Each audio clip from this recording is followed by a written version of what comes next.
Video बघत असलेल्या प्रत्येकाला महाप्रपंचतर्फे तेजस तुंगारचा सप्रेम जय शिवराय, सप्रेम जय श्रीराम। सध्या तब्येत थोडीशी डाऊन आहे, जखमा भरायला थोडा वेळ लागतोय। हरकत नाही, आपलं काम सुरूच आहे, आपण काम चालूच ठेवणार आहोत मित्रांनो। त्याचं कारण असं आहे की शो मस्ट गो ऑन। आजचा विषय थोडासा गंभीर आहे आणि अत्यंत महत्वाचा असा आहे। खरं तर कालच एक व्हिडिओ आपण प्रस्तुत केला होता, जो की अहिल्यानगर येथील राष्ट्रवादी काँग्रेसचे जिल्हाध्यक्ष जे सध्या फरार आहेत ते म्हणजे कुठे आहेत हे सुद्धा कोणाला माहित नाहीये। अभिषेक कळमकर त्यांचं नाव, ज्यांनी 25 वर्षीय तरुणीला गुंगीचं औषध देऊन तिच्यावर शाळेमध्ये नोकरी लावून देतो असं सांगून अत्याचार केला। गुन्हा दाखल झालेला आहे, मात्र आरोपी सापडलेला नाहीये। आता हे कुठे फरार आहेत कोणास ठाऊक।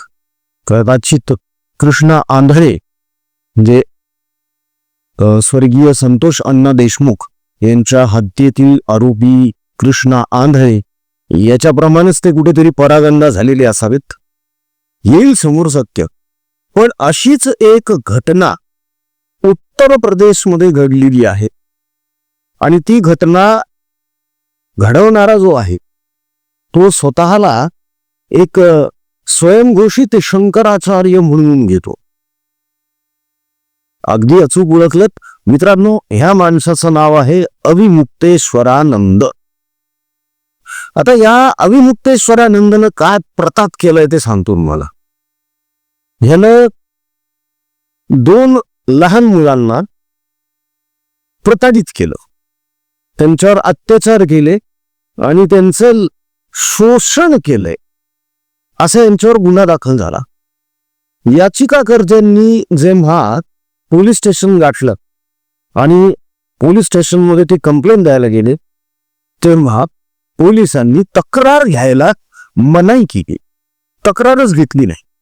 शेवटी प्रयागराज हायकोर्ट जे आहे त्या प्रयागराज हायकोर्टने स्वतः या गोष्टीची दखल घेतली आणि पोस्को अंतर्गत खटला सुरू केला, पोलिसांवर दबाव आणला की अविमुक्तेश्वरानंद यांच्यावर गुन्हा दाखल करा। तर गुन्हा दाखल झालेला आता याच्या पुढे काय घडत गेलेलं आहे, तर याच्या पुढे असं घडलंय की अविमुक्तेश्वरानंद यांचं म्हणणं असं आहे की हे सगळं षडयंत्र आहे आणि योगीजी हे सगळं घडवून आणत आहेत। योगी आदित्यनाथ यांना मी खटकतो, त्यांना माझं अस्तित्व मान्य नाहीये, माझ्या विरोधामध्ये ते नेहमीच काहीतरी षडयंत्र करत असतात आणि म्हणूनच मला ह्या प्रकरणामध्ये विनाकारण गुंतवण्यात आलेलं आहे असं या अविमुक्तेश्वरानंद यांचं म्हणणं आहे। मात्र जेव्हा कोर्टाने हा खटला सुरू केला तेव्हा याचिकाकर्त्यांनी ती जी 2 लहान मुलं आहेत ना, ज्यांच्यावर अत्याचार झाले, ज्यांचं शोषण करण्यात आलं, त्यांना प्रत्यक्ष उपस्थित केलं आणि तिथं प्रस्तुत केलं।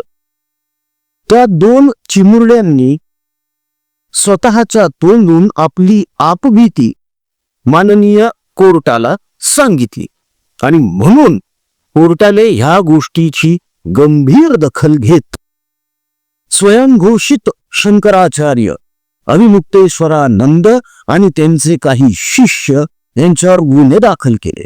आता या अविमुक्तेश्वरांचं म्हणणं असं आहे की माझ्यासोबत शेकडो शिष्य आहेत ज्यांचा मला पाठिंबा आहे। आता आम्हाला शंका अशी आहे की या शिष्यांमध्ये राहुल गांधींचा सुद्धा समावेश आहे का? त्याचं कारण आहे अविमुक्तेश्वरानंद हे आतापर्यंत काल परवापर्यंत हे फक्त आणि फक्त नरेंद्र मोदी, अमित शहा, भारतीय जनता पक्ष यांच्या विरोधात गरळ ओकत होते। कोणाच्या सामन्यावरून, कशासाठी, कारण काय, या गोष्टींचा मागोवा घेणं गरजेचं आहे। त्याचं कारण आहे, बघा तुम्ही राहुल गांधी किंवा काँग्रेसच्या जर जवळ जायचं असेल, यांची मर्जी संपादन करायची असेल तर आधी जी नावं नमूद केली त्या नावांना शिव्या दिल्याशिवाय तर हे कामं होणारच नाहीत ना. त्याच्यामुळे अनेक काँग्रेसी हेच काम करत असतात. महाराष्ट्रामध्ये सुद्धा तेच चालू आहे. पृथ्वीराज चव्हाण दुसरं काय करतायत? तेच करतायत. हे तेच अभिमुक्तेश्वरानंद आहेत जे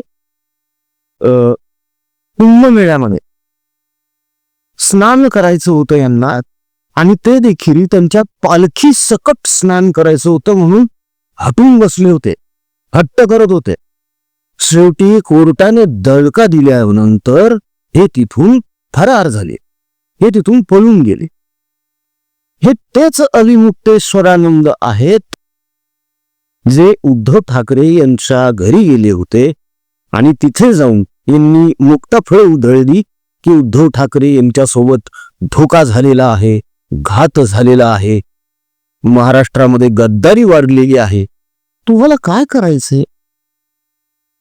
तुम्ही जर स्वतःला धर्म दंडित म्हणून घेता, तुम्ही जर मठाधिपती म्हणून घेता स्वतःला, तर धर्मकार्य करा ना. राजकारण कशाला करता? गरज नाहीये या गोष्टींची. आणि तुमचं हे लफड्याचं जे राजकारण आहे त्यामुळे तुमचीच लफडी अशी बाहेर येणार. तर अभिमुक्तेश्वरानंद यांच्या बाबतीमधली ही जी घटना आहे त्याची सत्यता कोर्टाने पडताळलेली आहे. पोलिसांनी गुन्हा दाखल केलेला आहे. आताच महत्वाची गोष्ट ह्यामधली अशी आहे, कोर्ट काय असं कोणालाही शिक्षा सुनावेल का? पोलीस चौकशी केल्याशिवाय गुन्हा दाखल करणार आहेत का? अजिबातच नाही. चौकशी झालेली आहे, गुन्हा दाखल झालेला आहे, आता कोर्टात केस चालू आहे. बरं, एकटे अभिमुक्तेश्वरानंद यामध्ये समाविष्ट आहेत का? नाही. तर यामध्ये त्यांचे शिष्य देखील आहेत. ब्रह्मचारी नावाचे एक आहेत आचार्य महाराज, ज्यांच्या याचिकेमुळे या सगळ्या प्रकरणाला वाचा फुटली आणि हे सगळं उघडकी झालं. बरं, ही फक्त 2 मुलं आहेत का ज्यांचं शोषण झालंय? नाही, अशी अनेक मुलं आहेत. मात्र समाजामध्ये आपली बदनामी होईल या भीती कारणाने त्यांचे पालक त्यांना समोर आणत नाहीयेत. मात्र कुठेतरी समोर आणलं पाहिजे. ठीक आहे, तुम्ही आयडेंटिटी डिस्क्लोज करू नका. कोर्टाने सुद्धा स्पष्ट निर्देश दिलेले आहेत की जे शोषित आहेत, पीडित आहेत, त्यांची आयडेंटिटी डिक्लेअर करू नये. कोर्ट रूम मध्ये सुद्धा असे जे पीडित आहेत, ज्यांचं शोषण झालेलं आहे, मग त्या महिला असोत किंवा मुली असोत किंवा लहान मुलं असोत, ह्यांचा साक्षी जबाब जो आहे तो स्पेशल रूम मध्ये केला जातो. असा 4 चौघात होत नसतो. का? कारण त्यांची आयडेंटिटी डिस्क्लोज करायची नाही. कोर्ट सुद्धा आता या गोष्टींची खात्री बाळगायला लागलेला आहे. तेव्हा ज्या लहान मुलांचं शोषण झालेलं आहे त्यांच्या पालकांनी या प्रकरणाचं गांभीर्य लक्षात घेता या अभिमुक्तेश्वरानंद आणि यांचे ते शिष्य, लंपट शिष्य, यांना धडा शिकवायलाच पाहिजे. काय ना, आपण ज्यांना सभ्य म्हणतो, सुसंस्कृत म्हणतो, ते असं वागायलेत आणि हे स्वतःला मठाधिपती, धर्मपंडित म्हणून देतात. हा धर्म आहे? बरं, या प्रकरणावर आतापर्यंत कोणीही भाष्य केलेलं नाही. न उद्धव ठाकरे बोलले, कारण ठाकरेंची तर स्तुती केली होती या स्वयंघोषित शंकराचार्याने. ठाकरे बोललेले नाहीत. पवार गँगकडून तर अपेक्षाच करायची नसते. गांधी तर सरळ सरळ डोळे झाक करतात अशा प्रकरणांकडे. स्वतः राहुल गांधी सुकन्या देवी केसमध्ये फसलेला आहे. आता हिंदी ते प्रकरण दाबून टाकलं, दडपून टाकले सगळं प्रकरण ते सुकन्या देवीचं. आज सुकन्या देवी, तिचा बाप आणि तिची आई या पृथ्वी तलावर आहेत की नाही असा प्रश्न उपस्थित झालेला आहे. यांनी इतकं मोठं कांड केलं की पार त्यांचं नाव गाव सगळं काही मिटून टाकण्यात आलेलं आहे. हे प्रकरण मोठे आहे. असे अनेक प्रकरण झालेले आहेत. ह्या काँग्रेसींकडून हे असल्या स्वयंघोषित धर्मपंडितांकडून. मुळात काय माहितीये का, हे लोक सर्वसामान्य जे आहे त्यांच्या भावनेचा फायदा उचलतात, गैरफायदा उचलतात असं म्हणणं जास्त योग्य आहे. कधी कधी प्रश्न पडतो की अशा लोकांवर विश्वास ठेवलाच कसा जातो. लोक कस काय विश्वास ठेवू शकतात अशा माणसावर जो साप खोटं बोलतो. आजपर्यंत तुम्ही कधीही या अविमुक्तेश्वरानंदकडून धर्माच्या बाबतीमधली, संस्कृतीच्या बाबतीमधली कुठलीही गोष्ट ऐकलेली नसे. कधी याचं प्रवचन नाही, काहीच नाही. नुसती मीडिया समोर यायची, बडबड करायची आणि निघून जायचं ही सवय. असं असताना सुद्धा यांच्यावर विश्वास का लोकांचा इतका? त्याचं कारण आहे उद्धव ठाकरे, राहुल गांधी यांच्यासारखे जे नेते आहेत ते यांना पाठबळ देतात. स्वतःची राजकीय पोळी भाजून घेण्यासाठी हे कोणाचाही बळी देऊ शकतात आणि असले पंटर निर्माण करतात. होय, हा धर्मपंडित नाही, हा पंटर आहे. मित्रांनो, प्रकरण अत्यंत गंभीर आहे ज्याचा मागोवा घेतला जातोय. अर्थात जे पीडित आहेत, जे शोषित मुलं आहेत, त्यांची आयडेंटिटी आपणही डिस्क्लोज करणार नाही आहोत. मात्र अशांना म्हणजे ह्या अविमुक्तेश्वरानंदला आणि त्याच्या शिष्यांना धडा मिळालाच पाहिजे. यांना शिक्षा झालीच पाहिजे याचा पाठपुरावा आपण देखील करत आहोत. तेव्हा आपणही पाठिंबा द्यावा अशी विनंती आहे.